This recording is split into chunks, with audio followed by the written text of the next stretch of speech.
autopsy bodies. There's a man on my team who used to work in that facility near Tombstone, Arizona, not coincidentally, perhaps. This footage, captured by NASA's Discovery Space Shuttle on September 15, 1991, shows an extraterrestrial vehicle dodge an electronic weapon fired from Earth. Here, we see the craft slowly crossing the frame.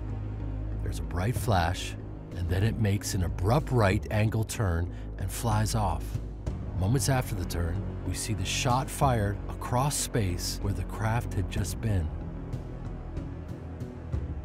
Knowing all that, if they were hostile in the way we think of an invading hostile force, that would have been made abundantly clear to us the day we detonated the first atomic bomb. The fact is they have shown remarkable restraint, almost a level of a Gandhian passivism, not to have pushed back. So the threat isn't extraterrestrial, the threat is covert human. These secret projects are an existential threat to Earth, the environment, and to our peace in space and relationship with these civilizations. I remember being at Wright-Patterson Air Force Base, where a lot of the Roswell stuff ended up, and it was the Foreign Technology Division of the Air Force. And I was there to do a briefing, and the colonel said, well, what if these civilizations are a threat? He was trying to bring me into that view. And I said, sir, with all due respect, given the galactically stupid things you have been doing, if they were a threat, you would know it by now, and we would not be having this conversation and breathing the free air of Earth. It would have been point, set, match, over. What are the technologies that would permit an interstellar civilization to go from one star system to another? Now, we're not talking about Elon Musk's SpaceX or the Apollo rocket. We're talking technologically advances that are in the hundreds of thousands to millions of years past what we have operating on this planet. Those technological breakthroughs, if they were weaponized and in the possession of a hostile force, would be so devastating that you could target a planet and turn it into a pink mist floating through the cosmos if you were a hostile entity. What I have discovered in our contact with these civilizations, and we have had many hundreds of contact experiences with our CE5 teams around the world over the last 30 years, is that none of them are hostile, but quite a few of them are very concerned about our hostility and are doing things to try to contain that. But our destiny beyond the Earth is not only a matter of national identity, but a matter of national security. It is not enough to merely have an American presence in space. We must have American dominance in space. They want to project out into the stars their dominion. Our job is to get people to understand that that is not what our mission is as a human species.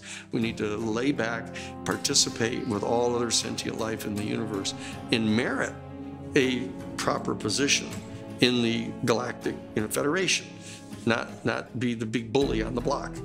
Counterintelligence efforts reach a new level of absurdity with the staging of host events like cattle mutilations and alien abductions. In 2017, retired Air Force intelligence officer Richard Doty made history when he admitted on camera that unacknowledged special access projects within the military do indeed stage alien abductions to lay the psychological foundation for an interplanetary conflict sometime in the near future. We did do that, yes. OSI did that. There was a special group out of the 7602nd Air Intel Wing at Fort Belvoir that came out and did that. They had these people that had maybe some sort of defects, anatomical defects that were brought in to fool people into thinking they're aliens. Yeah, I can't give you any specifics because it's still, the program is still classified, and they probably still doing it. I wouldn't doubt it. They were still doing it. This corroborates what dozens of other insiders have disclosed to Dr. Greer, but they're too afraid to testify on camera. Colonel, you're about to find out who your alien really is. General Saul? Some years ago, I had a meeting with the Crown Prince of Liechtenstein, Hans Adam von Liechtenstein. He had reached out to me through some of his contacts. He said, look, Dr. Greer, we have to meet, but we can't talk about this on the phone. Your efforts to effect disclosure are noble, but they will not be able to be permitted, and not for the reasons you think. I said, well, this is interesting. Finally, we got together in New York City in July of 1994. He said to me, in 1989, a group of us were trying to do disclosure, and it involved Gorbachev, President Bush Sr., himself, and the UN Secretary General Pérez de Cuellar. And in the course of us putting together the high-level planning meetings to do this, Pérez de Cuellar, the UN Secretary General, was abducted out of his limousine in Manhattan.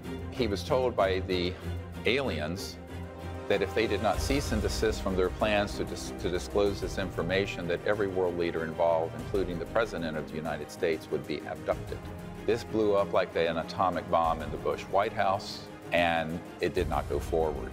I said, okay, well, tell me more. He says, well, we've concluded that we have to prepare the public for an interplanetary war. And in doing so, we can then also force the return of Christ. And I'm quoting. And I just listened.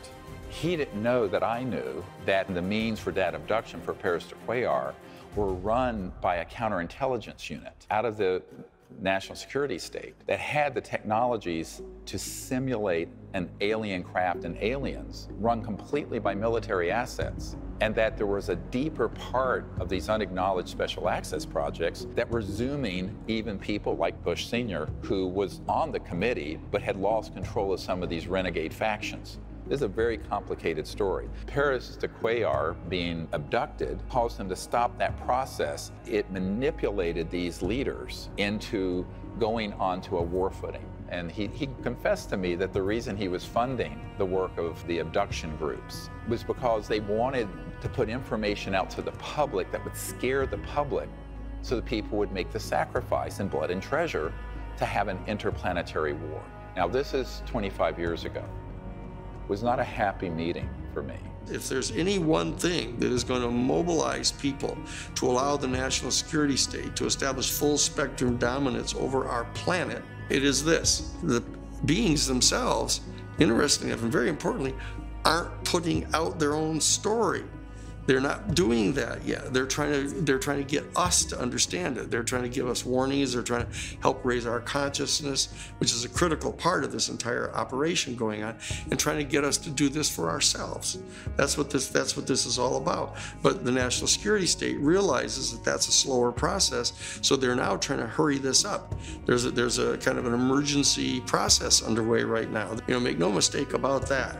When I was briefing the director of the Defense Intelligence Agency, the very first thing he asked wasn't about this subject. He looked at me, he says, Dr. Greer, what we don't understand is why you haven't killed yourself yet. He said, well, my dad knew about some of this way back in the 60s. No one would do anything about it. So he took his revolver and ate his gun and blew his head off. Now, this is a 3-star general telling me this story in the first 10 minutes we're together.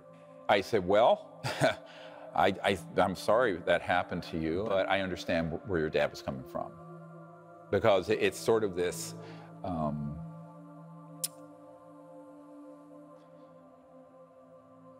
anyway.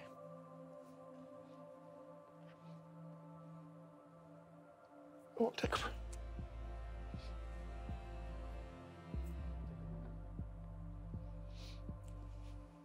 Now, the truth is, there are a lot of people who've been on my team who are military, who've killed themselves, others who've been assassinated. So the other thing that keeps me up is,